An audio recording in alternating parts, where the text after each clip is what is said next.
Salvager in the graveyard. The stars above Elter Prime were cold and quiet, their light casting jagged shadows across the wreckage of the Dominion fleet. Kael Moran floated to the void in his patched-up EVA suit, magnetic boots clunking softly along the scorched hull of a fallen dreadnought. The serial number on the plating had been half melted by plasma fire, but he knew the make. SXS Dominion class, flagship model during the war. Kael muttered into his comm, "This thing's a gold mine if the core's intact. Maybe I'll eat meat this week." His voice crackled against the silence. No one answered. There hadn't been anyone listening for months now. He slid open a breech panel and climbed inside. The airlock wheezed as he pressurized the chamber. Interior lights were long dead, but Kael's helmet lamp swept over familiar signs of battle. Bullet scoring, charred flesh, and the skeletal remains of someone who tried to barricade themselves in a side corridor. Dominion colors on the tattered sleeve. Kael's lips pressed tight. He wasn't here to mourn. He was here to scavenge. 30 minutes in, Kael had found a cracked fusion injector, a still-sealed medkit, and a datapad filled with encrypted logs.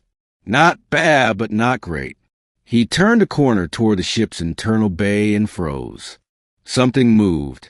It wasn't the clatter of debris or the groan of hull stress. It was a deliberate, low growl. Kael's light swung wildly across the walls, catching a smear of blood. Then 2 eyes reflected it back, golden and wide, slitted like a cat's. They blinked. Then something lunged. Kael barely dropped in time. A shadow streaked overhead, fast, muscular, furred, and slammed into the wall behind him. Sparks flew. He rolled, blaster half raised, but hesitated, because the creature wasn't charging again. It was panting, wounded, and chained. Its back legs were still shackled to a rusting pipe, the chain nearly broken. Blood soaked the floor beneath it. A gash ran down one flank, still oozing. Kael's breath fogged his visor. A Sarynn, he whispered. He'd only ever seen holos. Weapons built for the Dominion. Feline war predators with bioimplants, claws that could shear metal, reflexes faster than drones. They were enslaved through neural tethers, mind-bonded to their Dominion handlers, loyal through pain, trained to kill on command. This one had no handler. She was alone, and half dead. Kael should have put her down. One clean shot. Instead, he lowered the blaster and took a knee. "You're hurt," he said softly. "Let me help." The Sarynn growled again, a deep-throated warning. Kael pulled off his helmet and tossed it aside. "I'm not Dominion. I don't have a tether," he said. "Just a cutter torch and a med gel." He reached slowly into his bag and pulled out the green-tipped injector. The Sarynn's eyes locked on it. She didn't move. Kael took another step. "I'm going to fix your leg. If you want to rip out my throat after, fine. But at least you'll be alive to do it." Silence. Then, barely perceptible, the creature shifted her weight off her bleeding side. An invitation. Kael got to work.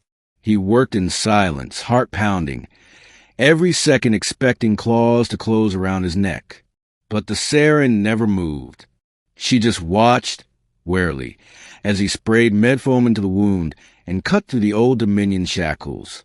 He caught a name etched into one of the metal rings. Unit V, 3YRA. "Veyra," he murmured. "That's what I'll call you." They didn't speak again, not in any way words could express.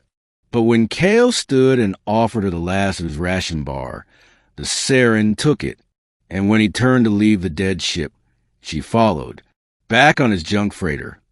The brass swing. Kael built a corner nest out of thermal blankets and old hull foam. Veyra collapsed into it, without a sound. Her breathing slowed. Her eyes never fully closed. Kael sat nearby, watching her chest rise and fall, lit only by the soft hum of the ship's reactor. He should have reported her, brought her to the patrol. But he didn't. She had been enslaved. He'd seen in the way she twitched at sudden sounds, how her eyes locked onto collars and cables like they were threats. She was a weapon, yes, but she hadn't chosen to be one. And maybe Kael hadn't chosen this life either. Sleep, he said. You're safe. Whether she understood or not, Veyra lay still. Outside, the graveyard of war drifted on, silent and waiting. But something in the dark had begun to stir.